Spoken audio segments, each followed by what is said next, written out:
Step Out by Dog with a Banana. Steady, steady, find in you what's real. It's a long road walking into the dark. You lose what you feel in the cold, your sense of direction. Unknown author. Translated Ballads of Tavarian Spices, 2750. It's sort of a lovely night. Brutus has his eyes lifted skywards, heavily breathing ringing in his ears. His Oxford shoes clicked against the wet asphalt with every step, twice a second in his sprint, running through a few puddles that splashed droplets up to sparkle like crystals in the short moments it was in the air. The puddles created from collected condensation dropped from water beads, growing as more of the cold, humid air cools blazing square monitors. A monolithic hologrid looming hundreds of meters into the air, projecting an artificial sky. A droplet landed on Brutus's head as he ran, brightly colored hair of outer layered hot neon pink fading into a neon green. His orange eyes absent-mindedly staring in wonderment at the light. So beautiful. Wait. Brutus's left ear twitches before he turns his head. Just in time to brush against a lamppost, he barely dodges. Grunting, he then brushes past a car's rear end with a thud which cants it, the car's alarm beeping once, then starting a loud wailing. Brutus twists, recovering from his bump to return into a full sprint. His red tie flies over his shoulder. Should have gotten a tie pin. Damn it. His teeth are gritted.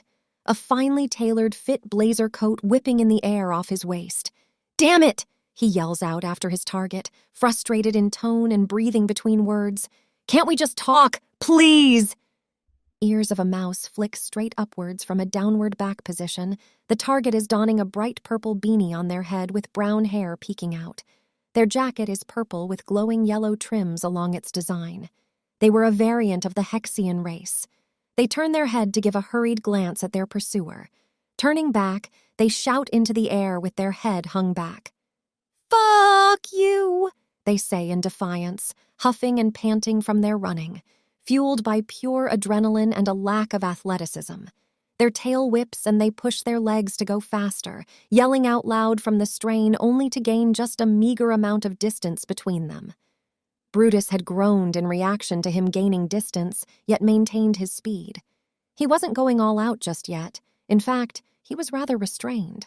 The chase rounded around into a maze-like clutter of metal emanating powerful scents of air-exposed rust, burnt-out electronics, and wires. Quite a number of these scrap hills consist of scrapped cars of old and discarded smart devices that would have fabricated any type of food you'd be able to buy the schematic for, but considering that a black, rancid liquid drips from its printing nozzle inside, its now cold and dark compartment where it would have prepared the printed food, its printing prime was apparently long past. Brutus has always had a quicker sense of time, which made it feel like passed slower. With a glance, he'd noticed the odd body of a deliberately damaged AI within one of the scrap hills, either methodically disposed of or violently abused. Its sufferings seemed to be over, at least. Brutus wasn't the kind to easily learn from his meager mistakes, having turned his head a hair's width of a time to dodge a thrown pipe at his head. The mouse is across from him at the center of a path walled off by scrap hills that would fork every which way. In their hand, a rusty, jagged circular saw is hefted above their head. Their red eyes flare with faint fear and exhaustion, masked with a smug expression formed down to their smirk. "Should have just let me alone, Corpo!" they yelled at Brutus. Seriously? Brutus glances down at his suit, leaning somewhat on one leg with his hands on the same side's knee to recuperate briefly from his run. Ever since I got this outfit, people have been calling me a Corpo. I really have no idea what that means, or what I should think. "Oh, tired, are we?" The mouse hefted the circular saw higher with a grunt, trying to hide their own looming fatigue. "Don't worry, it's night-night for you soon." The mouse cackled as his bright red eyes started to glow, flicking around every which direction as it seemed he was calculating something. Their large rodent ears flicked like radars on an oiled swivel. They let out a sound of realization, then grunted further, leaning back as it seemed like they were losing balance, stumbling onto their back foot. Their arm then started to swell, cheap hydraulic mesh tubes hissing and inflating from under their muscles. Soon, The arm would be too large in proportion to their somewhat short stature. Once the saw was thrown, it let out a creak, then a terrifying whiz, bouncing with sparks against the scrap hill walls down the narrow path. Brutus let out a yelp. There was only seconds to react, glancing at a pole he could dislodge to shield himself with the rubble, before snapping his head up at the height of the hill. It would bury him. He looked around. There was no other way. Before he realized something, his right ear flicked. He then jumps, turning horizontal with his arms outstretched and pinned against the other scrap wall, his Oxford shoes gripping at the rust-dusty scrap wall on the other side. His head turned downwards, then lifted just in time to see the saw right in front of him. Shit! Too low! Closing his eyes for the incoming pain, oh well, at least he still had his nanomites to shield him from the damage, would still hurt like hell. The pain never came, and Brutus opened his eyes to another cackle. Wicked dude! You're not just any corpo, are you? Ooh, shit, you're not just any corpo! He realizes in terror and curses before turning with a stumble, yelping as he did, keeping himself upright as he presses down one of the paths. Brutus hops himself back onto his feet. He regains some of his confidence as he dusts his suit off, a smile appearing on his face as he pats down his suit for any cuts. Besides some dirt and rust smudges on his suit, there was one thing. His red tie was cut in half. Irritated, he holds the tie up as he spots the cleanly cut end of the tie shortened to just 2 buttons from his collar. He groans and perks up at the sound of distant heavy materials cluttering and falling from the path whence the mouse ran into. Oh, right. Brutus snaps his mind back into the mission as he breaks into a sprint to try and catch up. Finding a small downward slope as he rounded the corner, he went further and further, the walls shortening and getting wider near the end of the corridor. Spotting the mouse's tail tip disappear around the corner at the end of the scrap corridor, he stops just before a significant drop of the slope. The drop was of an indent into the ground like a bowl, the other end of the shape consisting of shapes and parts that Brutus could easily climb back up. Hopping down, he finds his heavier weight dislodging the scrap ground beneath him, burying him knee-deep with jagged edges not perforating his expensive suit, yet still grazing his flesh underneath. The nanomites don't recognize any of this as life-threatening pain. He tries pulling himself up, but the edges catch his pants, his suit, and it scratches him further. With a grit of his teeth, he attempts forcing himself up, but realizes he could cut himself a new wound with tinnitus on the sound. He takes to prying away as much scrap as he can, throwing it over his shoulder over the top of where the steep slope dips, from whence he dropped from. But he stops at the sound of some metal shuffling besides the sounds he himself was making, slowing his digging to a stop. For a moment, there was only silence. Distant neon or archaic lights buzzing, and the farther city noises. He heard the small echoes and noises of water in the air. It seemed he was close to a dock at the edge of an industrial residential zone. Far away from a bustling crowd, and from individuals who even care about what goes on outside their windows, if their residential cube even has one. He then hears that heavy weight of metal scraping again. His ears flicked as he glanced up at the top edge of the scrap wall to his left, which was the sound's source. There was nothing up there, but he then heard the mouse's heavy grunts and the shuffling once more, and it was the edge of a car's metal chassis starting to peek over the top of the wall, threatening to drop onto him. Brutus's pupils constricted. He scrambled with his heart beating in his ears to dig faster, grunting as he tried grabbing larger and heavier scrap parts the more scoops he made, even attempting to use his arms to make space for his legs. He hears that mouse cackle again, still speaking through fatigued breaths for air as he backward pushes the chassis further over the edge. His swollen arm was smoking with steam. "Now this will put you down for good. Say goodnight."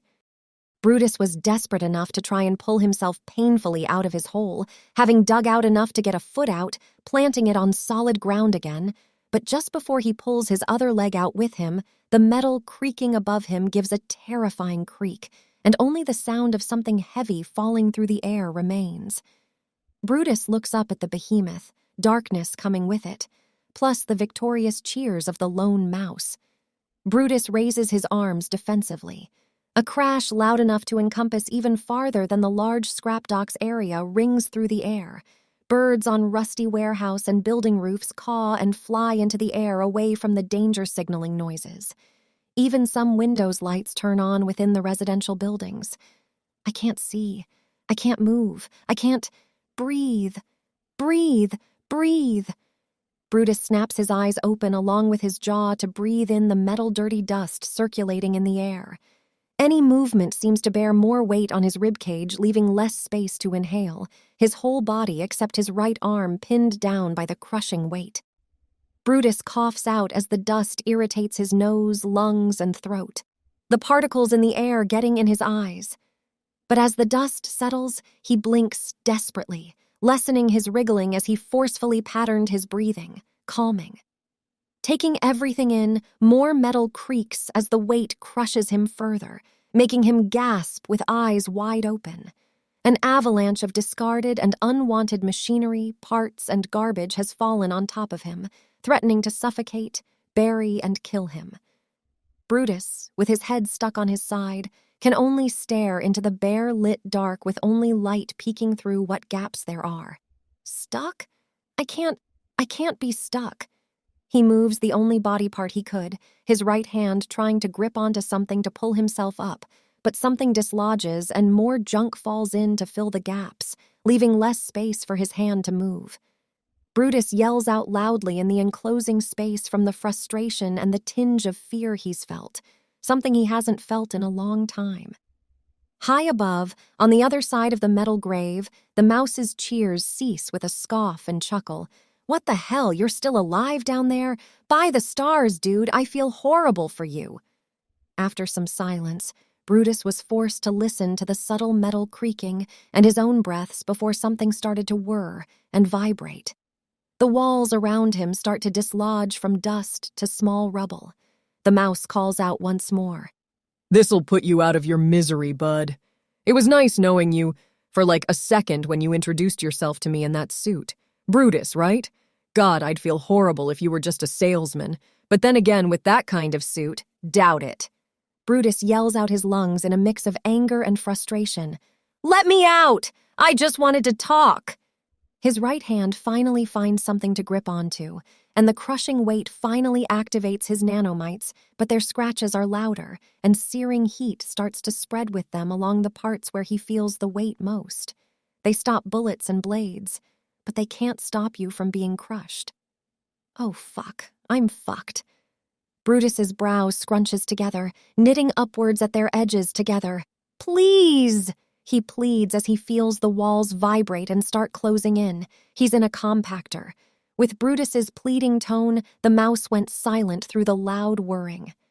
The mouse then spoke once more, increasing remorse in his tone. "Ah, shit. Fuck. I don't know how to work this thing. Fuck, man!" The mouse calls out once again, as a door is heard opening quickly and creaking towards closing. Their voice is more muffled. "The lever won't go back up!" Brutus lets out groans of pain as his shoulders move closer together as he curls up further from the gradually closing space. The nanomites on overdrive as they scritch and squeak, trying to reduce the crushing weight from breaking his bones. But it's a losing battle, flanked by all sides. His right hand pulls further, and his enhanced strength does move some weight off of himself. But to him it felt like lifting a mountain. The small progress spurs him on as he cries out, placing all of his adrenaline-induced strength into his right arm. Metal creaking sounds further as he lifts himself off the ground further, somewhat able to sit up at a barely upward incline. The car chassis on his chest starts to tilt to the side opposite to his right arm as he makes some leeway. His right hand then reaches freely into open air. He's only shallowly in the ground, but he can't see his own progress, the light peeking through the gaps starting to close as the walls move further in. And such, the weight can't be moved anymore. His right arm is caught between the moving compactor walls and the chassis, making him cry out in agony. The mouse yells aloud, arching forward as he grips his own ears, speaking with regret. "I'm so sorry, man. I'm sorry." Those words echo into Brutus's ears. His eyes widen open and start to darken with the lack of air and light. His breathing is desperate and deep, even trying to endure the thick dust in the enclosed air if it could give him a sliver of relief, but it doesn't come. Soon it's only the void and the fading, scratching sounds of the nanomites. Soon it's just nothing. Moaning. Moans of pleasure. Brutus couldn't help but let out muffled moan after muffled moan with food and drink entering his mouth. The food and drink varied in selection, quality, but there was plenty. Brutus crunches down on a baguette, then munches down on a full turkey leg, then washes it down with cool, simple beer, clear and fresh. But the bitter taste was reminding him of times old. He then sets the mug down loudly on the faux marble table. The tabletop is cluttered with condiments, a bottle of salt and pepper, and plates and bowls of food and soup. Half of them are emptied. So are the cups. So good. So good. It's like sex. I haven't had that or good food in what feels like years. Oh. He slows in his ecstasy, as even in his moment of enjoyment, everything just catches up to him eventually. Why bother trying? He looks down, gulping down his washed-down bite fully. The corner of his lips twitching as he moves his neck to make sure it all leaves down fully and doesn't choke him along the way. Few other customers have their heads turned with either curious, disgusted, or amused looks at the unkempt Brutus, still wearing his cayenne banana shirt, unbuttoned so he could even feel the oil from the crispy chicken tenders and fries run down his chest. Sensations were really his goal from all this. Now what's left is sex. He perks up, almost forgetting his earlier thoughts as he then moves to bite from his turkey leg again. However, before he does, his right ear flicked to a soft and quiet laugh. "Dear Brutus, you need to slow down," a voice refined, practiced, and quiet, yet clear enough to hear every word. The words even carried an unapparent air and feeling, like a cool breeze, but it also felt hollow. Not in a masking way, but like there really was nothing there. Brutus's yellow eyes lift to look into a brightly rose-colored pair of eyes. The rose eyes were lidded by an apathetic expression, besides a very faint smile of amusement. "You've eaten 3 bowls of various fast food sides, 5 mini bowls of corn and carrots, finished the complimentary ranch bottle, and now you're dipping into the Euro menu." He lets out another soft chuckle. Something about his chuckle made Brutus's tail wag. The chuckle was so faint and quiet, yet it felt earnest and rare, even though Brutus barely knew this person. The other person softly spoke again. "You'll soon run out of food to try. Trust me, good things come to those who practice restraint." Brutus puts the turkey leg down with his ears dipping, looking at the blonde-furred canine in front of himself. "Sorry, is this getting too expensive for you? I think I have some money." The dog raised his right hand very lightly with a subtle shake of his head. "Money isn't a problem. I just care about you." He put his hand back down together with his other hand, putting them together as he sat there, back straight, and his own tail softly wagging side to side like a metronome. Brutus canted his head with a small flop of his ear, glancing at him, noticing that he hasn't eaten at all since he's arrived. Devouring the food without even leaving some to the person who saved him from being shot, arrested, and now starving. He feels his own guilt souring his feeling in his gut and gingerly offers his bitten turkey leg to him. "Sorry, I didn't realize you haven't eaten yet. Here, it's really good. You might already know that, though. Elijah, right?" Brutus asks, offering a nervous smile. Elijah smiles and tries waving the turkey leg lightly away. "Please call me Eli. Only on formal occasions you may call me Elijah, and if things go your way, you may call me something else." His tone was blank and flat, flavorless like air, but it still had a cool, airy feel to it. But Brutus interpreted those words in some light, his tail starting to wag faster. Another feeling he hasn't felt since waking up, some warmth. He feels some blush on his cheeks, and some part of him comes out. His own eyes lidding with a suggestive look, leaning onto the table with an arm as he lets out a fake yawn and outstretches his other arm, flexing the rather large bicep into a taller shape, quite impressive even for avid bodybuilders. Brutus speaks with a wiggle of his eyebrows. "Well, I'm sure that I could give you the same courtesy, huh? He chuckles and raises both his arms to flex them both over his head with a turn of his head, closing his eyes to then whip them back open with another suggestive flirt, flashing his teeth in a grin. Elijah sat there, amused with a faint smile, but in comparison to before, nothing has changed. Sitting there with his tail sway not having slowed or increased in speed at all. He does, however, raise an eyebrow at the very least. This sight makes Brutus deflate and slightly curl forward. Perhaps he's misread things, or lost his flame. He grits his teeth as he then sets his hands back on the table to try and seem composed. But his eyes shake as they stare at the black-gray dirt pattern on the marble table between them. Shit. Brutus, act cool. You have just made a fool of yourself, but you can pick things up. Just act like nothing has happened. Brutus lifts his head back up with another nervous smile and chuckles. Sorry. Just needed to do a stretch. You were saying? He uses the turkey leg to gesticulate with his speech, but Elijah lightly plucks the food piece from his hand. Sitting back, he looks at the bitten leg. Please don't play with your food. He lightly scolds in a casual manner, but leans in to sniff the turkey leg. His expression is unchanging, but he rotates the turkey leg away from the bitten side towards an unbitten one, taking a surprisingly small nibble off of it. After a moment, he gulps, then briefly makes an unimpressed and disgusted face, putting it down into an empty bowl where the chicken wings were. As I was saying, Elijah continued as he glanced at the restaurant's napkins, then instead pulled out his personal handkerchief to wipe down his hand. He faced Brutus fully now. You could call me your boss. I'm offering you a job, dear Brutus. He offers a wider smile with the offer. I've come to understand you've just been released from a now-defunct military program.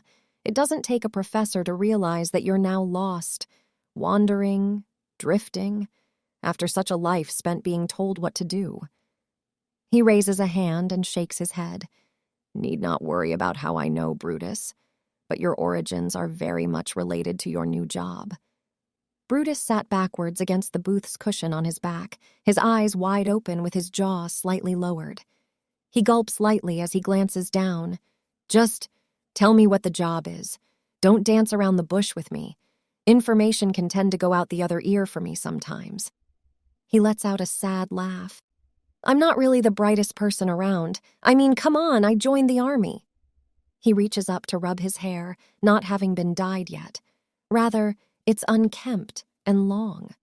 Every time he would wake up, he would usually have at least some time to clean up before being thrown out into the deep, dark, and dirty once again. What an abrupt stop to what has gone on for what seems like centuries. Elijah nodded and reached into his pockets to reveal some photos. Brutus paused for a moment before scrambling to push aside and stack up empty dishes all to the side to make space, leaning down to glance very closely at the provided pictures. A mouse, unfamiliar as of yet, with red eyes and gray fur, stands with a serious expression, sternly staring at the camera in battle dress and beret. You probably don't recognize him, but he served in a unit exactly like yours. Brutus lifts his gaze to meet Elijah's seemingly bored one, listening as he heard the quiet words explained for him. As a Hexian, he was picked up and made a double agent for us, working behind the lines of the Federation during the war. I understand you were in that war too. That was the very last time you were woken up, until now, of course. Elijah let out a quiet sigh and slid the picture aside, revealing a more current one. He's coincidentally on the same planet we are on now. Brutus lifted his eyes from the picture to see sympathetic ones, some strong emotion recognized for the first time coming from Elijah. Elijah speaks solemnly. The program was made defunct because the last commanding officer went AWOL, rogue. They started waking up soldiers across all networks to wreak havoc and mask their escape. Thus, a lot of your former comrades perished. Some were tricked into dying for nothing after all they went through. Elijah moved the pictures over to Brutus's side fully now, whilst the few remaining have joined the rogue colonel. All but you, dear Brutus. Brutus's brow formed into a worried expression as things started to roll in, the situation clarifying as its stench filled behind his nostrils, filling him with the same sense he'd feel before being sent off to a mission where the chances of death were high. Sadly, they were every mission. Elijah continued with a faint smile. I see. Not coming out the other ear this time. He smiles softly to him before producing a small pack of cigarettes, a wrapping of gold-reflective foil and premium packaging, perhaps signaling its quality. Brutus, this rogue colonel devastated a whole sector of the corporation's assets. We'd like his threat to company profit margins to cease. He bumps 2 cigarette sticks out from the carton, plucking a single cigarette out to plant between his lips, then offers the remaining one to a stunned Brutus. Brutus numbly picks out the cigarette and glances at it between his fingers, rolling it with his thumb to even spot the reflection of the gold trim along its filter. It was so smooth and clean, rolled with a certain quality of love like they were done with hands, but it had the certain flatness that only a machine could achieve. His nostrils wiggled to take in the already powerful, unlit scent of bitter nuttiness and oak wood. It reminded him of the forest, laying on his back, staring at the gray-blue sky, waiting for it to come for him. Or vice versa. Brutus's left ear flicks as he then looks up to see an offered flame produced from a chrome lighter, held out by Elijah, who was basically stretching himself over the table to do so, considering his short height. Brutus leaned in to connect the tip of his cigarette to the flame, not realizing how close Elijah's face was as well. He had his own cig lit with a golden yellow light glowing with his inhales. His eyes were still locked with the dancing flame. Brutus wiggled his nose again and took in Elijah's scent. He smelled like he came from another world, dipped into a dark vat of strong liquor, drained fully for only the essence of what is symbolized to remain. Luxury and sophistication. It might as well have been a recognizable smell from another universe. He was worlds away from living that kind of life, but to at least have it this close. He could savor the moment, closing his eyes with an inhale. When was the last time I smoked? Everything feels so far away and new again. Is this one of the benefits of having been away for so long? From everything?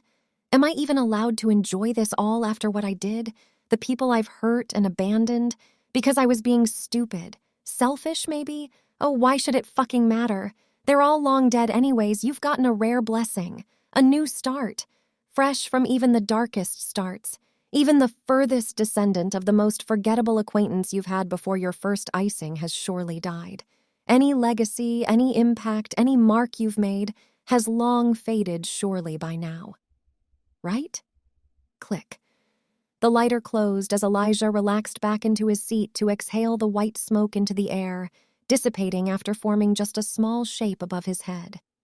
Elijah puts on another faint smile. I'm getting better. He mostly says to himself before glancing back at Brutus, who was just coming back into reality. His eyes were dulled with light, only just returning from having rescinded into his mind for a moment.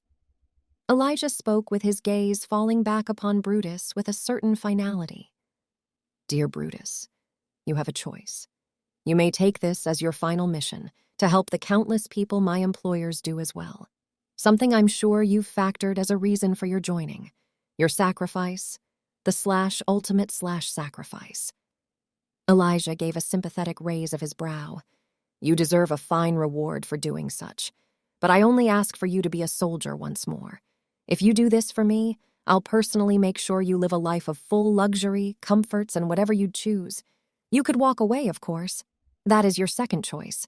But you'll be fully alone, left to your own devices.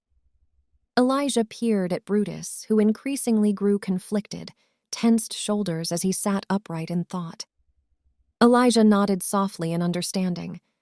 But it's obvious you don't like the idea.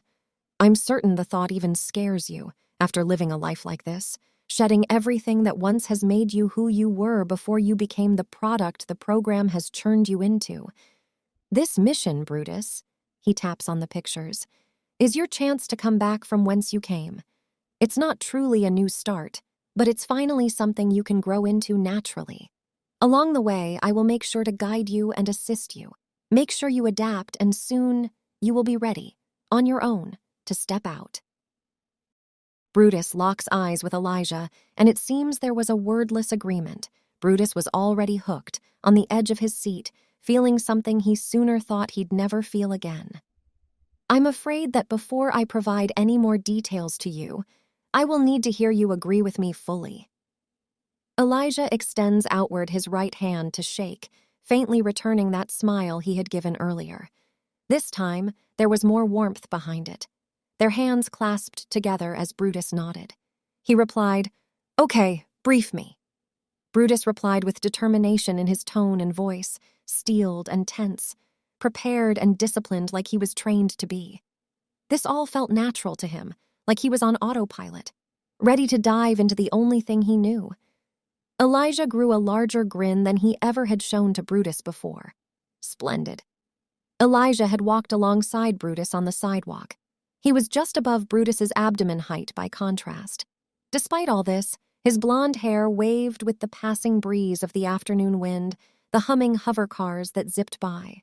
His eyes rarely blinked but were always half-lidded with a persistent expression of visibly perpetual boredom. His hands were tucked into his pockets, and the lower half of his tie whips with the passing wind, just starting under the shiny golden tie pin holding his tie to his buttoned shirt. He wore no coat, and thus he had long sleeves that were rolled up to just below his elbows, fully white and immaculate with nary a speck or stain visible on it. And the material was almost indiscernible from a smooth cloth from afar, but upon closer inspection, there were only complex patterns among the weave. His dogtail swayed behind himself, along with his hips in his apathetic walk, slightly slouched, adorning black pants and Oxford shoes. All of this would have been too impressionable. Of course, it was clean, pressed, and barely any wrinkles besides the inevitable ones. It was just the fact that he had a large and hefty-seeming revolver holstered in a shoulder harness made of what looks to be authentic leather. It seemed sturdy, but from what Brutus's powerful nose could tell, there was a hint of plastic coming from it. Weird. Why would a guy who's paid for the entire dinner and doubled the pay just to tip the waitress cheap out on a shoulder holster? This guy was so nonchalant about it, too. I saw what he paid on price tags for premium car billboards. It seemed like a small thing to even think about. Brutus caught himself and shook his head clear to then catch up with Elijah. Seemingly even with his shorter stature and indifferent stride, he still managed to get a few steps ahead of him.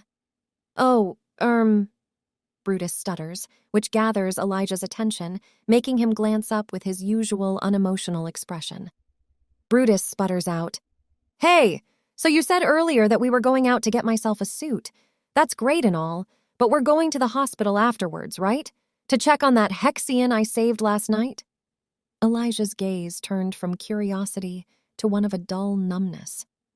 "Brutus, if you plan to talk to her, you won't be able to.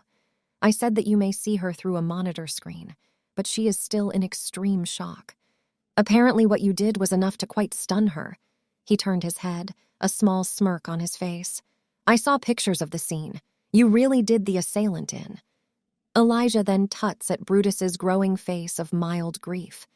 "Dear Brutus, you did a necessary evil, and it will prevent so much more evil in this world, where good is limited and evil is infinitely produced. We mostly use what we have left." Brutus laughed a little and rubbed his neck. "So, please tell me." Brutus started asking. Elijah's head was still facing forward with his right ear flicking towards Brutus as he spoke. "You seem to be some sort of businessman, but you have a gun, and, well, you don't have a badge, and you're really, really smart. It's just so hard to pinpoint what you are. All I know is you work for some big and scary company. And that is all that you will need to know, dear Brutus. And everyone in this city has guns. You just sometimes don't see it. I don't bother hiding mine. If people want to have a good look at my revolver, they will always have the opportunity to. I've stopped warning people that it's a rather uninteresting gun a long time ago." Elijah stopped with his head lifted to look up at a shop's overhead sign. Brutus had walked past a few extra steps before backtracking, turning to face the same way as him and glance up at the shop's sign. The sign read, "Peviani Auto Tailors." Brutus tilted his head at the sign before spotting Elijah having seemingly teleported to the front of the display window. Peering inside, Brutus would see transparent vat tubes, cameras mounted at the top from behind the glass and ones just above their head, two flanking their sides from under the sign. They seemed to be scanning them, and just in real time. The vat tubes display holograms of them with simulated suits on, tailored to make them look the best possible. Brutus gasped in awe whilst Elijah stared at his hologram self, who looked exactly alike. There was no change in his hologram's attire at all. Brutus turned to see his hologram suit as it mirrored his movements. The hologram vat tube even simulating the cloth's movements as its coat ends dangle slightly as he lifts his arms. His pant creases move along with his legs. This kind of technology was available a long time ago, but in such a peaceful setting, Brutus never had the chance to truly see this in action.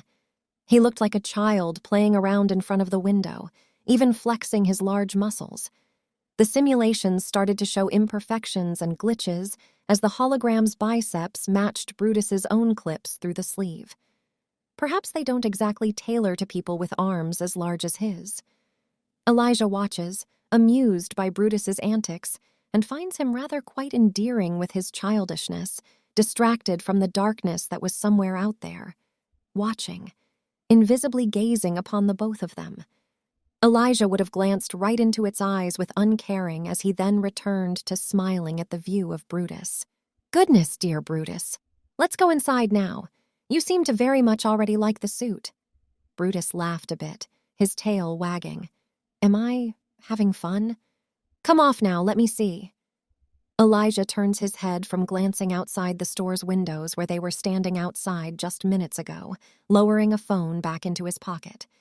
He turned his head to see Brutus with his arms lifted in a pose and suspended by specially designed harnesses. A giant machine the size of the room whirring and gyrating around him, with arms carrying multiple needles cycled on a barrel shape. Whilst Brutus stood on a pedestal, the machine's multiple arms adjusted the suit to meet shapes based on feedback given by Elijah, Brutus enthusiastically nodding in approval despite his lack of understanding with having a custom suit tailored for him. It did start to feel tight on his taut muscles, but the material felt sleek and flexible. Form-fitting was the correct word formed in Brutus's mind. There was a technician tailor at one end of the room, facing Brutus on the pedestal with a console he was operating between them. After a moment, the machine's arms start to lift, rescinding back into the compartments in the ceiling. Brutus stepped down. The suit was very much sewed onto his body, and he wasn't even poked. Elijah stands lightly with a quiet sigh from his resting chair, stepping to the side, then the other as he examines Brutus and his new outfit. Brutus was barefoot, with only a white shirt bearing a line stretched due to his pectorals, and his black coat defining his broad shoulders and wide arms, but the design didn't make him too large or awkward. It actually somewhat balanced his form and silhouette. Then there was a regular pair of black slacks. His thick quads created a bulging shape on the top parts of his legs. A mirror able to be glanced into the past over Elijah's shoulder while he was still examining him. Brutus was impressed with how he looked, putting on a goofy smile at how classy he looked, remembering to himself the last time he wore something so formal. The good old days in school. I can't believe I missed school. Perhaps it was something else about school that he was missing. The loves, relationships, and maybe the innocence he had. Brutus, after a moment of staring at himself, realizes his unkempt and long fur. His brow lowered as he turned his head to find his side tufts of fur on his cheeks and jaw almost reaching down to his shoulders as he turned his head back to Elijah, who was already looking at him with those eyes. Brutus took a moment to glance into those apathetic rose-colored eyes. They were both bright and dull to the sight, and you could tell that they were textured, interesting, and had depth.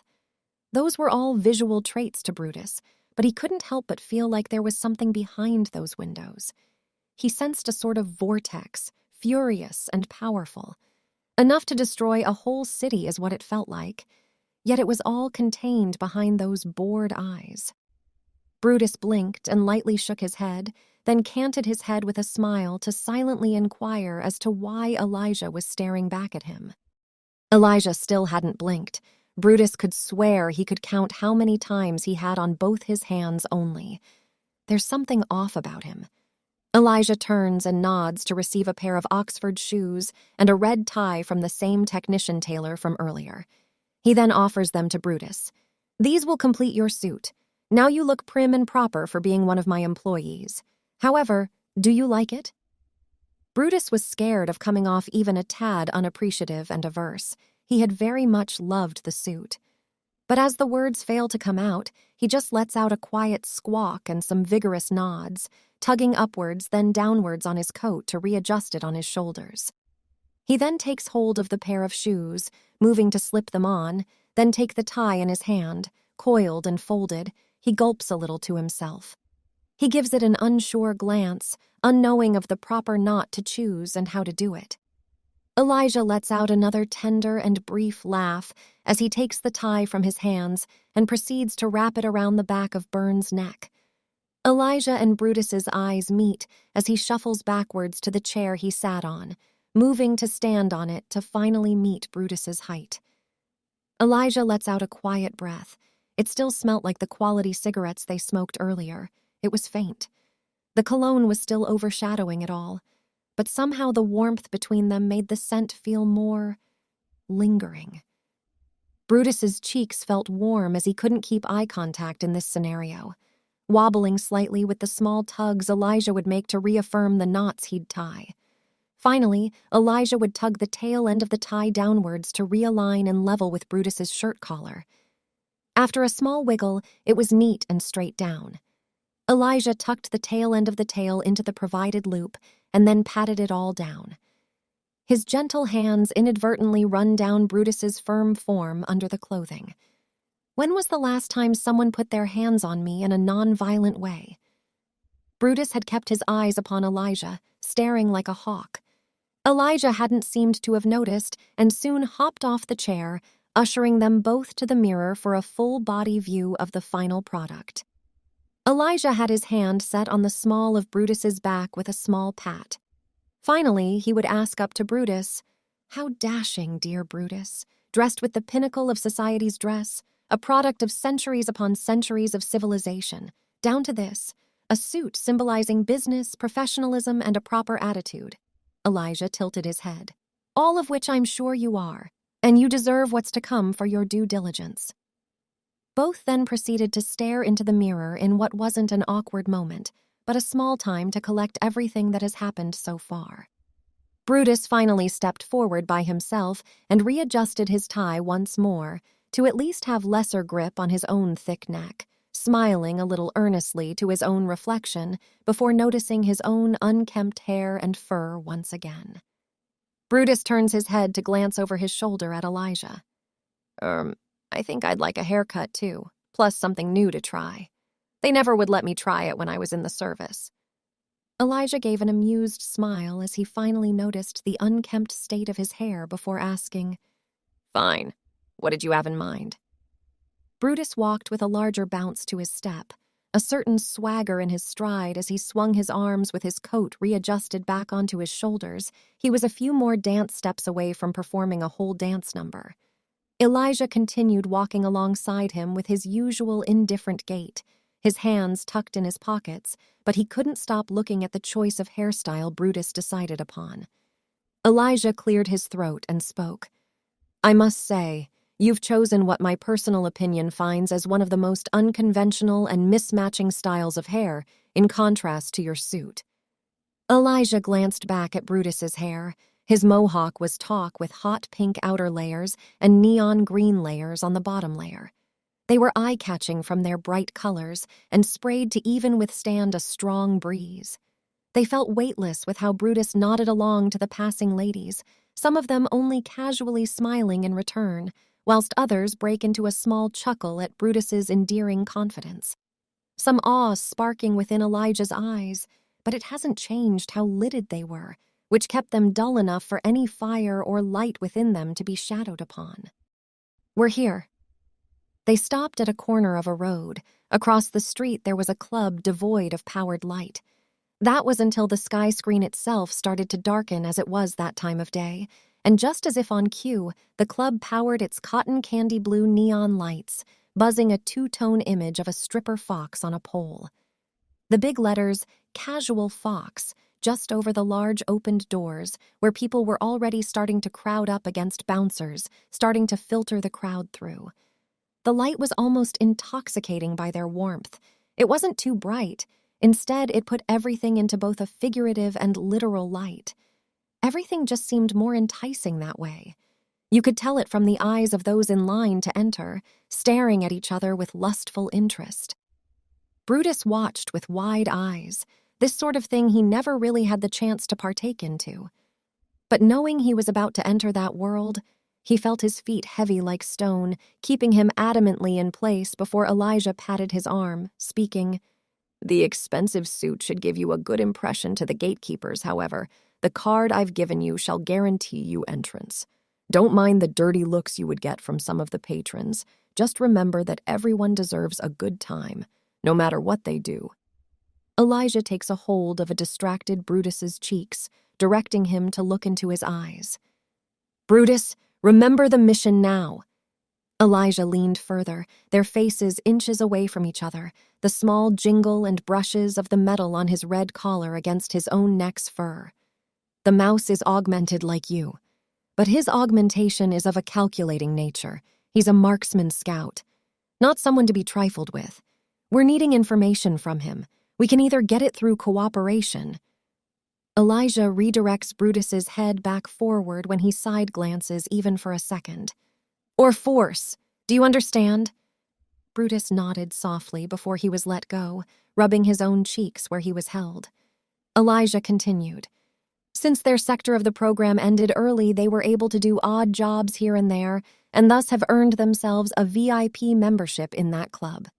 You will most likely find him in a private room on the upper floor."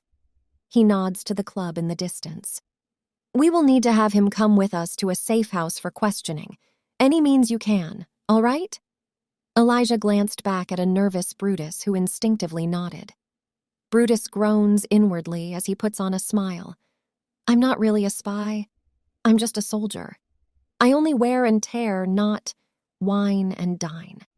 His inexperience in this kind of situation sort of brings him back to the very first mission for him as a super grunt, readying to dive into something new and exciting, and possibly something that would swallow him whole, never to return. There he is now. Elijah ushers Brutus further behind the corner for them to peek by, watching a mouse wave goodbye to a group of people from whom he diverts and crosses the street towards the club. Soon the mouse is washed over with the cotton candy blue light, with his smile softening into one for sexual excitement, licking his lips, not even being stopped by the bouncers as they nod to him by recognition. He soon disappears behind the doors into the dark corridor. "All right, go!" Elijah gently nudges Brutus forward. Brutus spurs forward, dodging a passing hover vehicle whose driver holds down the horn from how close they collided. Brutus eyed the driver with an apologetic look and smile, only to be returned a middle finger. The mild incident has caught some of the bouncers' attention. Brutus takes the opportunity and straightens his own tie, approaching with a wave of his hand, speaking with some mustard confidence. "Hey there, I'd like in, please. It's my first time." He stops just before the rope barrier. In contrast, the bodyguards were wide with muscles similar to Brutus, but were shorter in height. They glance up at the wolf. One bouncer was a female kangaroo, whilst the other male was a shorter Tasmanian devil. The kangaroo speaks first and points at the crowd. "You're going to have to go to the back of the line, mate." Brutus shook his head and reached into his coat, trying to explain. In an instant, a Tasmanian devil was hanging onto Brutus's arm, teeth bared. The smaller marsupial spat out his words in a suspecting tone. "Oi, what's the big idea? You reaching for something, Corpo?" Before Brutus could even respond, the Tasmanian devil pries away with what Brutus had reached for. Shuffling back to his partner bouncer, they both look at the card in the light. It was of platinum metal, thin but sturdy, gold trims lining along its edges and design. And in the blue light, some lettering glows. They both looked skeptical at first, but the further they scanned the card, the closer they looked, so much so that their heads were basically pressed together, eyes wide. The kangaroo mutters to the other bouncer, "Fuck me, we shouldn't fuck with this corpo." The Tasmanian devil's eyes are just stuck open, flickering between the card and Brutus. Though Brutus could only stare back in confusion, his ears flicked as he glanced down at the reoffered card. "Sorry about the incident, mate. You're good to go." The kangaroo verbally apologized with the Tassie stepped forward with an apologetic smile, but his bared, sharp teeth make it a little unsettling, uncoupling the rope barrier for Brutus to pass, the spectating and awaiting crowd groaning and some start to complain out loud. The kangaroo bouncer stomps her feet on the ground. "Right! Fuck off the lot of you if you don't know how the world works. Anyone else got a problem, they can talk to my fists. You fucking understand?" She steps up to some disgruntled people shuffling to the front to argue loudly, and she seems to casually scuffle with them, pushing them back into the crowd. People within the crowd seem to take this as a normal occurrence, staring into the entrance corridor of the club like it was the stairway to heaven. After the Tassie reconnects the barriers and notices the kerfuffle going on, he yelled out in what was either excitement or aggravation, running at the crowd to jump and dive into the crowd to join what was a brewing brawl. Brutus gulped, deciding he didn't need anything to do with this, and finally entered the club. Lights flashed to a slow beat muffled through the walls, vibrating waves of the bass bouncing off the walls, magnifying, multiplying as it ran through Brutus's bones. The small corridor was packed by people. Some people looked aimless, stared blankly at a wall or at the lights on the ceiling.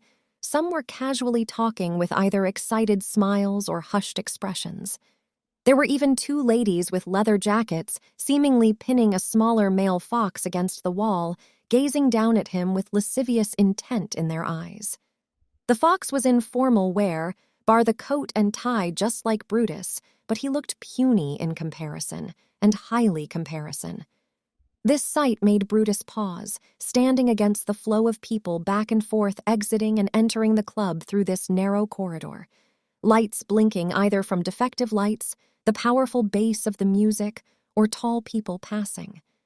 But as he continued watching, he couldn't help but recall the faces of those hyenas. And the rabbit. He had only desired change, to help. But he may as well have ruined their lives, if not taken them, directly or indirectly. Whilst watching the bright-furred fox be taken by his collar by the two larger ladies towards the exit. Brutus turns and follows, but a large influx of people push him deeper into the corridor. He grits his teeth as he had tried standing his ground, but he almost came close to falling backwards with the last step, so he finally turns his head to then lower it. Facing and approaching the music, images would flash through his head. The larger hyena's empty eyes after I must have scrambled her brains with my headbutts. The horrified look on the younger hyena's face, illuminated in gold by his gun's muzzle flashes. Then the head's gone. All that's left is parts of his skull and brain. I don't even know how. Finally, the rabbit. It seemed to me that I had caused her the most pain. Why the fuck is that? Those eyes, I both recognize and fail to know whose they are. But at that moment, I sort of knew. What I did would stay with her forever. I could tell from her breath or lack of it. She must have been frozen, the poor girl. Elijah said he'd let me see her if I do this job. I have to see her again. Brutus had lifted his head to finally feel the music basically shake through his fur. It was all-encompassing. The music just created an irregularity in his breathing and heart. At the very end of the corridor, the people split and round to finally get into what was a seemingly endless room of blinking ceiling lights sectioned into blocks, circular rooms covered by heavy curtains. But there were noises of enjoyment, pleasure, even fear. It was like staring into an ocean to Brutus, and it was like everyone was drowning into whatever they were getting into. Was there any going back for any of them? Brutus glanced down at his shoes. Can I turn back? His throat feels dry as he gulps and thinks hardly upon the thought of turning back around. After all these years of running into the deep and dark, have I finally lost my stomach for it? Do I want to go back to it again? Why am I so suddenly aware of the fact that I couldn't come back? Why should I care? His right foot bends forward into a step, and soon the other foot follows, melding into a casual walk towards the bar to his right. It was one bar of many, this time shaped into squares like oases in the middle of all these private areas. The bartender, a brown fox, approaches him from the other end of the bar counter, wearing scantily clad clothing. At Brutus's notice, he turns his head to notice that there were female and male servers of various rocondan canine or vulpine nature serving others drinks, sitting on laps, dancing against them, even kissing them with hands moving every which part they could go. In the dark, it's truly hard to make out what anyone really looks like. Perhaps it's the culture here. There's no true value on whoever you are as a person, it feels, but what you can do for someone else. See something you like, sugar? A practiced voice beckons him over, gesturing with gloved hands. The collared brown fox smiles at him. Brutus moves closer to the bar counter to talk close enough to be heard over the booming music, which was just a repetitive beat with synth music and incoherent vocals echoed. The air was cold, lifeless, especially when surrounded by this substanceless sea of mindless pursuit of pleasure. Brutus at least offered a tender smile, one that almost threw the seasoned bartender off. The bartender spoke through the music, heightened enough to be heard, but in comparison to the music, it was barely audible to anyone else. You're new, ain't ya? They speak with a growing grin of their own, adding in a suggestive wiggle of their own hips. Brutus couldn't help but glance at the movements before glancing back into those vulpine eyes. Actually, yeah, he replied. What? The bartender asked back at the appropriate volume, leaning in closer with their large ears facing him to hear. Brutus chuckled, realizing he was a bit too quiet, and leaned in closer to speak a little clearer. I'm looking for the VIP area. Do you know where that is? The bartender looks forward as they listen before leaning back to give Brutus a glance over. Well, you sure do look important, don't you? Fine, I'll show it to you. Come along, handsome. They winked and turned to exit the bar, leaving it unattended. Brutus joins their side, cannot help but glance further down at their body. It was finely made and toned for the exact nature of this place, but there was a bulge concealed by thin underwear worn on their hips. The fox bartender catches his gaze and brushes a finger under his chin as they walk. If you come back here regularly, you'd be able to do more than just look if you play your cards right. Brutus blushed under his fur again and scratched at his cheek with a near inaudible chuckle in the emotionally shifting music vibrating in the air. They both reach a door guarded by two bouncers. They only give a glance at him and don't question it, opening the door for Brutus to enter. He does give one glance to the bartender who stood there with a faint smile, waving him off before placing their hand back on their hip. Their tail even swayed a wide swing. The whole place was either bathed in purple or blue light. It made everything feel extremely dark and damp to Brutus, trying to stay away from the walls, finding that things were quieter here. The music muffled once again, keeping its hypnotizing tempo at bay behind that door. The whole place was misty, various flavors in the air smoked, inhaled, and exhaled. Brutus shivers once more from the sheer anxiety chilling his blood, stepping deeper into the room. All the more private rooms that lined both sides of the longer room had closed doors. More intimate noises of hushed speaking and some shameless moans muffled through their respective doors. Brutus scans around for his target before spotting the mouse in a corner of a room. He fixes his demeanor, coat, tie, and makes sure his mohawk was still upright. The mouse notices the larger person approaching and almost seems elated, bouncing in place as they then take a cool stance, leaning against the nearby wall with a wiggle of their eyebrows, their smile bearing a cute pair of mice-buck teeth. Their own mouse tail curling around their right leg. They greet Brutus first. "Sup?" they say with a nod, clearly looking him over. "You're quite the tall order. I'd be a little more partial if it weren't for your boring suit, but I wouldn't mind if you took it off to make up for it." They gave Brutus a wink. Brutus smiled back and gave them a mirrored nod, glancing at the wall before mirroring his movements as well, tucking a leg behind the other as his tail wagged. Leaning on the wall, he chuckles. Hey, I'm Brutus. What's your name? The mouse bit their lip and sighed. You're new here, aren't you? We don't really trade names in this club. But hey, you're adorable, so I could let that pass. Brutus produces the picture of the mouse and shows it to him. Look, see. He tries showing it to the mouse, who has to take a moment to lean in and scan it over before their smile completely fades. They mumble something under their breath, something that the muffled music drowned out. Brutus leaned forward with his head turned so his ears may be able to hear clearly. Sorry, what did you say?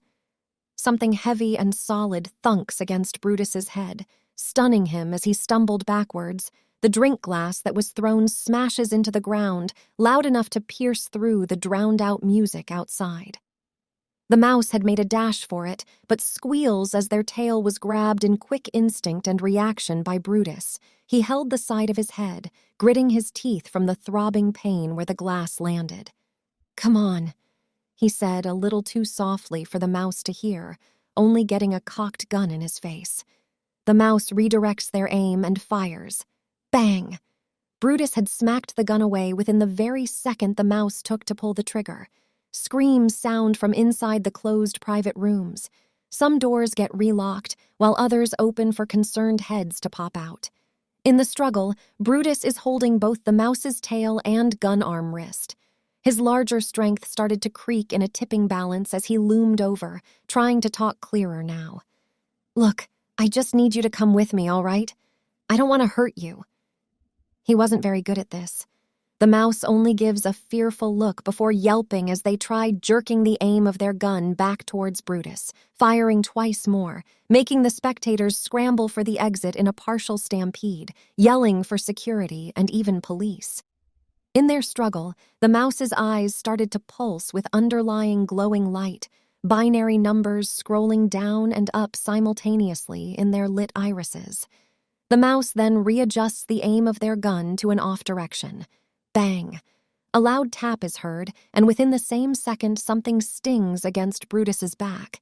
He growls out a pained yelp and loosens his grip on the mouse's tail and wrist. The mouse twists the tail free and levels their pistol only for it to be smacked out of his hand. They crack at Brutus's jaw with a punch, having him stumble onto one knee.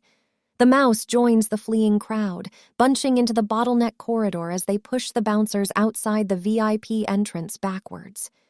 Brutus is hot on their tail as he brushes roughly past the crowd, seeing them wind along the wall at the very end of the giant clubroom. The mouse stops at a secret side exit. Tugging heavily at the doorknob, they find that it's locked and turn to see the earlier Fox bartender approach them with the keys. Brutus slows his pursuit as he holds his hands out, trying to shout out at them, "Hey, look, I'm unarmed!" His words seem to have been misunderstood in the muddling music. The earlier crowd's screams for help also drowned out like everything else does.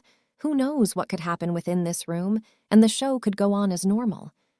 The Fox bartender tosses the mouse the keys and gets between them both, extending their right arm and bending their wrist unnaturally to reveal two extending barrels pointed at Brutus. Brutus slowly approached with his hands out to the bartender, shaking his hands and head vehemently. "No, no, no!" he pleads desperately. "Look, please don't shoot me." He inches further. "I just want to talk to him, really. Why don't people listen? I'm not here to hurt anyone," Brutus says loudly through the nauseating music and its beat, off-tempo with his loud heartbeat within his ears. The bartender had a frozen look of sternness in their eyes, seemingly unreactive as the mouse then finds the right key and swings open the door to dash outside. "No!" Brutus reacts and moves forward to only feel something bounce off in front of his feet, disguised by a beat drop. The bartender speaks with their earlier warmth and friendliness absent. "That's far enough, stranger. I think you should meander off now." Brutus shook his head as he steeled his breathing. "I'm sorry, but I can't do that," he replies. "That's too bad." The bartender speaks remorsefully before firing another shot. Brutus's head is thrown back from what felt like another punch, but from a giant's version of a pebble. He stumbles back with his eyes stuck wide open, scratching noises echoing and growing in his ears. He straightens his posture like he was rising supernaturally from his coffin, a merely annoyed look on his face, his eyes lidded as images flash. I really hate being shot. Well, who doesn't? His cheek feels sore already, but it's leagues better than a crater of meat and bone. He tries shuffling forward to move past the bartender who had a look of shock in their eyes. Brutus is at the door, peeking out to find the mouse on an already dark street, trying to call and beg for help from the bystanders. Brutus feels something heavy hit him on the back of his head, not reacting too much from that hit, still numbed from that facial buckshot. He turns his head to peer over his shoulder at an assaulting fox bartender, their teeth gritted as they yell, "Back off now, asshole! He doesn't want to talk to you!" Their last hit is caught and they gasp in fear to look up to a briefly somber Brutus. He sighed. "I'm sorry." He glanced at their slightly bent arm from their desperate attacks, his eyes flashing further images of damages done. "My fault." He lets go and shoves them away from the door before closing it loudly. The doorknob on the bartender's side falling apart, with Brutus's hold on the other knob breaking apart from the door. He drops it with an annoyed growl and fixes his suit, going down on all fours to glance back at the already distancing mouse. He springs into a sprint, back to nothing. Am I dead? It's all black and cold. I faced the void so many times I got familiar with it, but to finally meet it is sort of worrying. I don't hear anything. I can't see anything. I don't feel anything. I remember the last thing I felt were the walls closing in. I heard my screams and the sounds of millions of legs scratching in my ears, alongside a growing ringing. What was I thinking about, though? I don't know. Was I thinking of surviving? Did I finally slip and fail? I feel I should be anxious. Perhaps that's what I'm starting to feel, but I'm not even sure if I have a body, much less a heart to feel it. Please don't tell me this is the answer. Why am I still thinking? I don't want to be. I want to scream. I exhale out lungs that aren't there, but nothing of sound comes out. I can't scream in my own mind as much as I try. I'm scared. I don't want to keep it like this. I don't want to stay in this hell. I can't bear this feeling of consciousness. Nothing. I have to get out. But I see no exit. I don't have hands to grab at it or legs to walk towards it. I scream. I scream and scream and scream and scream. At first, there's nothing in my chest except the burning strain of trying to do so, but that's of a body I can't feel or I'm aware of in this blindness. I want to continue feeling like I can. I push this feeling of soundless screaming to make the fire in my chest burn bright, but the isolated feeling in my chest starts to spread, to the point where I start to feel my shoulders. I'm so happy, this feeling of happiness and relief. I can wiggle shoulders that aren't there or I can't really feel, but I know they're there. Sweet feeling. So I silently scream once more within my chest and head, and soon I may feel my arms. I reach for the sky, and I suddenly feel an invincible ceiling, something else to feel. I want to push it. I have to push it. And so I do. But it's like pushing a stationary wall. I scream without breaks, without breathing, without any noise, to the point I feel a popping in where my ears should be in this void. And I hear the faint ringing like it was miles away, but I could still hear it. It was coming closer. These returnings of feelings fill me with hope. If I truly am gone, I might as well see what this means, what this could do. I feel my face again and strain my jaw as I open it further and further to scream. And the ringing echoes back, like a ring shrinking with me as the epicenter. I start to feel air around me like a space also closing in. I need more of these feelings. I need to climb out. I need to step out of this nothingness. I can't go back to that. I'm holding the ceiling as I push at it and it starts to push back. It starts to have weight. I'm unprepared, but I feel nothing but growing strength. I grow the fire in my chest in this silent scream, stretching my jaw further as I push back towards the ceiling, and it starts to move backwards. The ringing hits my ears so suddenly as it's suddenly in the center of my head, and it's all I hear. But I can't bear it. It grows, the burning sensation within me further. I start to feel strain in the joints of my arms. I can't push with just arms, so I move my chest into it, and the rest of my body starts appearing in sensation, joining me. In the distance, I hear my voice coming towards me. It's audible instead of silently in my head. I blindly welcome it. Brutus's muffled noises from within the ground compactor grow to become primal roars and growls. The large, dense, and heavy chassis of a cannibalized car starts dislodging from being wedged in the tight space that stops closing. And as the car starts popping out of its place, Brutus's roars grow closer and closer until he emerges. In quick progression, he sits up with one half of the chassis lifted into the air, sliding the rest of himself from under the chassis that wedged him in, his suit dirtied to all hell. Dirt crumbles and falls from B. Brutus's person and the car chassis. Still roaring out, he lifts the structure of his head, his mohawk bending over as it's almost on top of him. He readjusts his footing with almost a stumble backwards before he lets out a final roar to push it off. The car chassis balances on its rear end before falling back upright on the other end of the compactor in front of him. Brutus stands upright, breathing heavily with drool dropping from both corners of his mouth and teeth and lips. Scratches all along his cheeks, his eyes squinted, bloodshot and twitchy from the dirt stuck on them. The air is riddled with rust and dust from the weighted drop of the chassis in front of him, having shook the ground and area beneath him, even sounding some rustling and avalanches of some nearby scrap hills beyond. He tries to take in a deep breath of relief, yet the dust and strain from his lungs and heart due to the roaring has rendered him almost hoarse.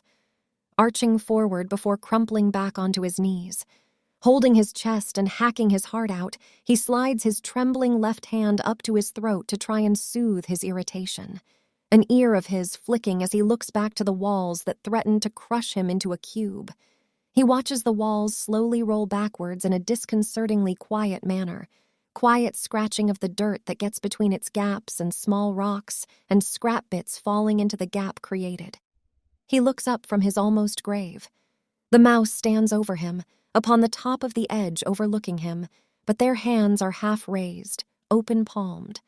They harbor a look of fear in their eyes. Whoever they were fearing then appeared with a slow walk forward to stand beside the mouse, a chrome revolver in their hand pointed in the mouse's general direction a small distance away, held in an aloof manner, but the finger was off the trigger. Elijah's perpetually bored expression did include a very subtle hint of concern in his eyes, a cigarette smoldering by the tip in a bright glow with his quiet inhale as it was planted between his lips, placed to the left. He then says, "Brutus, are you all right?" He glances at the mouse who can barely look him in the eye as they face Brutus with their hands up in surrender. Elijah lifts a control level that seems to have been broken off of a panel and throws it aside with a soft clatter before offering his now free hand to Brutus, crouching close to the edge just above where Brutus was. Brutus took his hand with a relieved smile. His tail was even wagging. Despite me almost dying, that was sort of exhilarating. Elijah didn't require to glance down at his tail when Brutus stood up and clambered up to where they were, putting on a faint smile. "My, you seem to be happy to see me," he says, looking into Brutus's eyes, who were locked on. They shared a small chuckle before the mouse then whimpered, garnering their attention. The mouse apologized. "He sort of, saved your life. I'm sorry." He spoke softly, his eyes locked onto the ground. "If you want to arrest me, fine. Just know I didn't actually kill anyone, though," they said as they lifted their gaze back up to Brutus. Brutus was definitely still reeling from the situation, but was sort of calmed by their apologetic nature. Nothing in their bones or stomach threw them off with insincerity. Or perhaps he was too naive for that.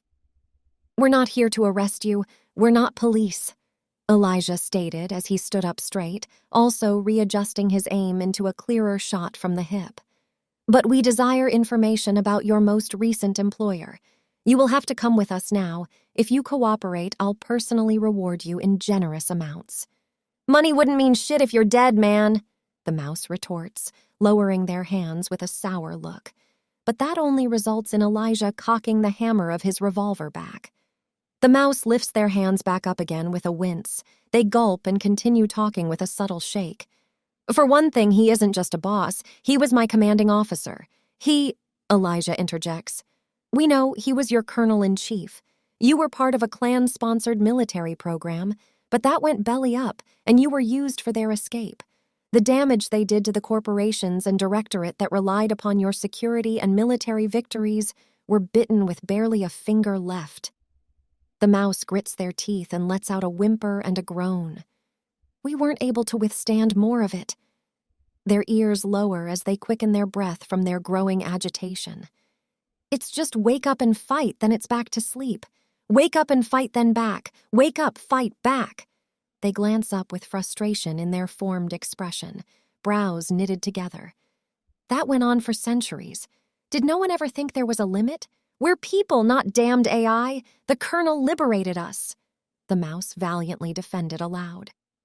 Brutus's expression also grew more concerned as he listened to them, sympathy of their situation starting from his throat to tense his brows together. Elijah responded in his flat tone, weight still apparent in his words. All he did was let some dogs loose for us to catch and clean up.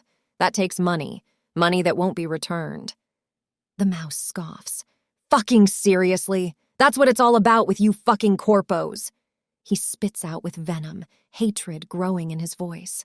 All we fought for was so that people like you would secure your power to do whatever the hell you want, and for what? Money. Money. Money. That's all that matters in your dull, stupid, empty lives. The mouse continues. Good fucking riddance to the suicide program. Elijah had turned his head back to face the mouse. Throughout the mouse's venting, it seemed that he wasn't even looking at them, which infuriates the mouse. They scream, See? You don't even care. I cared about the people I served with. I thought I was doing something good. I was lied to. I was used. Their knees shake as they start to arch forward and whimper. Elijah's face was frozen, cold, and devoid of any expressed emotion besides blankness. Brutus watched both of their reactions.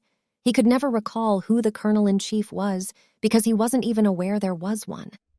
Recalling how lax and unlike usually structured and controlled military life was when he joined the program. He was revered like a special operations member, left to not worry about grooming standards, saluting, formation, or PT. He was used only where he was best and used to. Did I enjoy what I was doing? Wait! Brutus chimes in. Elijah's left ear starts to face him, even turning his eyes to do so. His aim is automatically aiming and centered on the mouse as they sway from their emotions. Elijah didn't even need to look. Brutus continues after a gulp, speaking calmly. Boss. He gestures to Elijah in a manner to communicate, to tone down things as the emotions start burning. He then turned towards the mouse. Hey, I'm Brutus. He starts, but the mouse interrupts for a moment. I know, you told me your name at the club. Brutus resumed as if he didn't say anything. Yeah, but that's not my real name. I forgot mine a long time ago because I was in that exact same program. I was a recall ranger, okay? He reaches up to straighten his mohawk with a sigh to calm himself as he gave his speech. Everyone experiences service differently, and even the traumas that come with it. In our line of work, I'm sure we've had to do some horrible things. Maybe we should be glad we don't need to do that anymore. I know we were fighting for something, and I know I killed some really horrible people. But we did it because... He shrugs. I don't know. Because we wanted to do good. Don't we deserve something for that? The mouse gives Brutus a confused look, but he stares and listens nonetheless.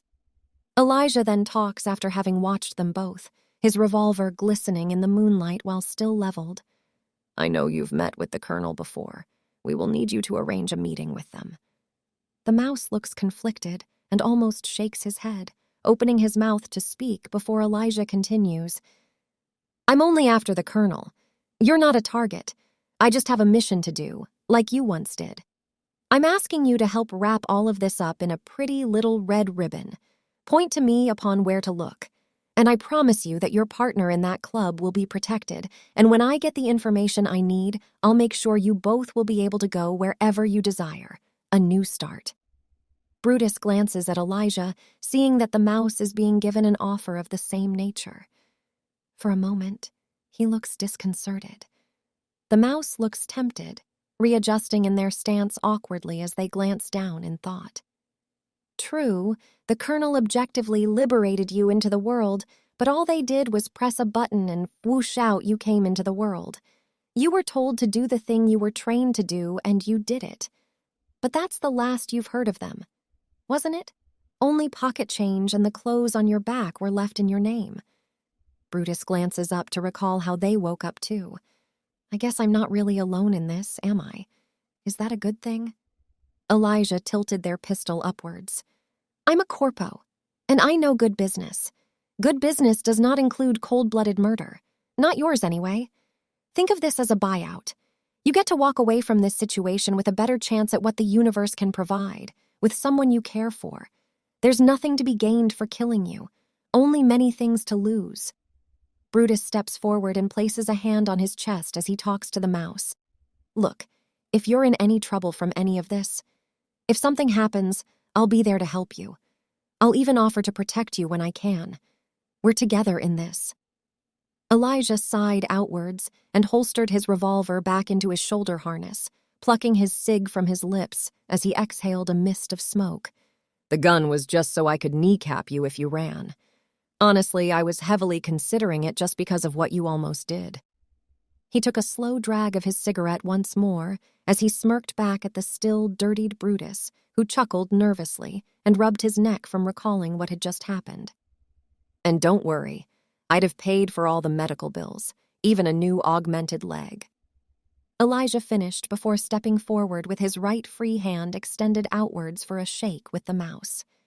Do we have an accord? Brutus watched them both in slight suspense as the mouse had stood there almost uncomfortably long, staring at the offered hand.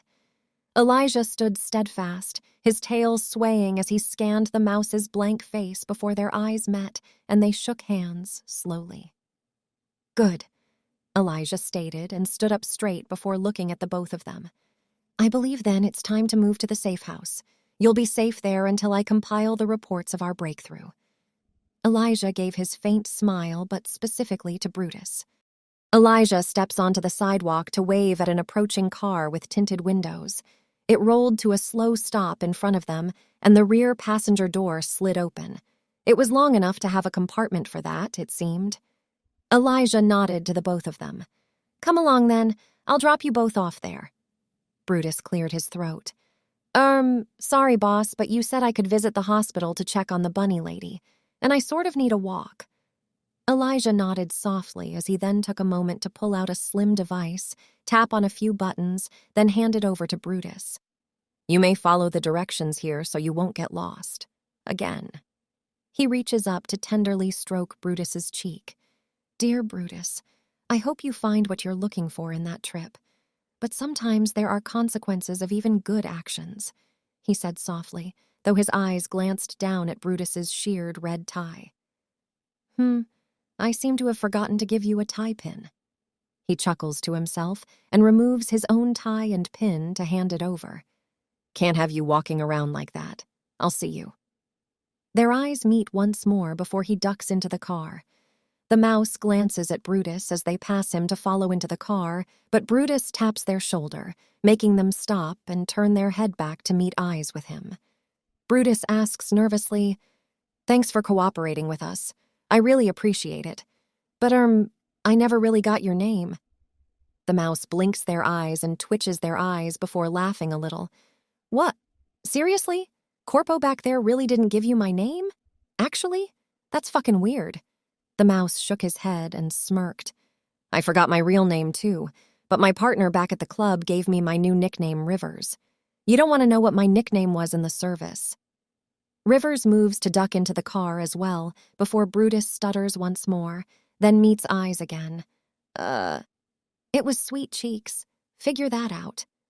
Rivers smiled at them as they already knew what question he was going to ask, the door sliding closed when they fully entered, and the car started rolling forwards quietly.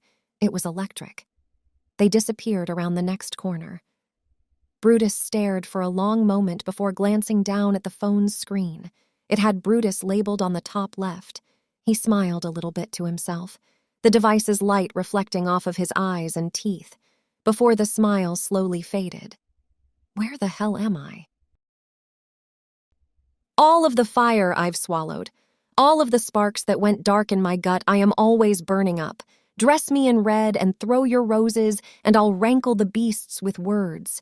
It's a graceless dance of epithets. We learn to make someone hurt. They will consume your sweet resistance, and they'll carry your heart in their beak. But I am always feeding them the ugliest parts of me. Unknown author. Translated. Ballads of Tavarian Spices, 2750. Dedicated to my inspirations to whom my heart belongs, and to my motivations for whom I wake.